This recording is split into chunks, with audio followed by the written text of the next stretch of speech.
Kisah kejujuran Ka'ab bin Malik yang berbuah manis dengan turunnya pengampunan dari langit. Dari Ka'ab bin Malik, ia adalah salah satu dari 3 orang yang diterima taubatnya bahwa dia tidak pernah tertinggal dari Rasulullah Shallallahu Alaihi Wasallam dalam peperangan yang beliau ikuti selain 2 peperangan yaitu Perang Usrah dan Perang Badar. Dia berkata, maka aku pun berusaha untuk mengungkapkan kejujuranku kepada Rasulullah Shallallahu Alaihi Wasallam di waktu duha. Karena sudah menjadi tradisi beliau apabila datang dari suatu perjalanan beliau selalu sholat duha. Beliau selalu ke masjid terlebih dahulu kemudian sholat 2 rakaat.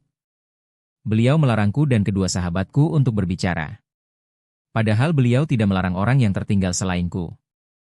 Hingga orang-orang pun menjauhi untuk berbicara kepada kami. Hal itu terjadi begitu lama. Dan tidaklah yang membuatku cemas kecuali rasa takutku apabila aku mati sedangkan Nabi Shallallahu Alaihi Wasallam tidak mau mensyolatiku.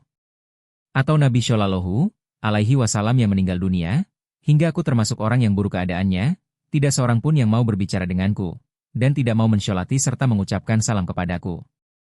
Kemudian Allah menurunkan ayat kepada Nabi Shallallahu Alaihi Wasallam pada sepertiga malam terakhir yang memberitakan taubat kami. Pada waktu itu Rasulullah Shallallahu Alaihi Wasallam berada di sisi Ummu Salamah. Ummu Salamah adalah orang yang senantiasa menyebut kebaikan-kebaikan urusanku dan membelaku. Lalu Rasulullah Shallallahu Alaihi Wasallam bersabda, "Ya Ummu Salamah, Ka'ab telah diterima taubatnya." Ummu Salamah berkata, "Apakah aku harus mengutus seseorang kepadanya untuk memberikan kabar gembira?" Beliau bersabda, "Jangan, nanti orang-orang akan memukuli kamu dan menahan kamu dari tidur di malam hari." Hingga tatkala Rasulullah Shallallahu Alaihi Wasallam sholat subuh beliau mengumumkan bahwa Allah telah menerima taubat kami. Dan beliau apabila sedang memberi kabar gembira, wajah beliau kelihatan bersinar seperti bersinarnya sebagian bulan. Dan kamilah yang dimaksudkan ayat, 3 orang yang menyelisihi perintah, yang kemudian diterima alasannya dari orang-orang yang meminta izin untuk tidak berperang. Yaitu ketika Allah menurunkan penerimaan taubat kami. Padahal dulu tatkala disebutkan orang-orang yang mendustakan Rasulullah Shallallahu Alaihi Wasallam, yaitu orang-orang yang tidak ikut berperang dan beralasan dengan alasan yang batil. Mereka dikatakan sebagai sejelek-jelek manusia. Allah Ta'ala berfirman, mereka, orang-orang munafik, mengemukakan uzurnya kepadamu, apabila kamu telah kembali kepada mereka, dari medan perang.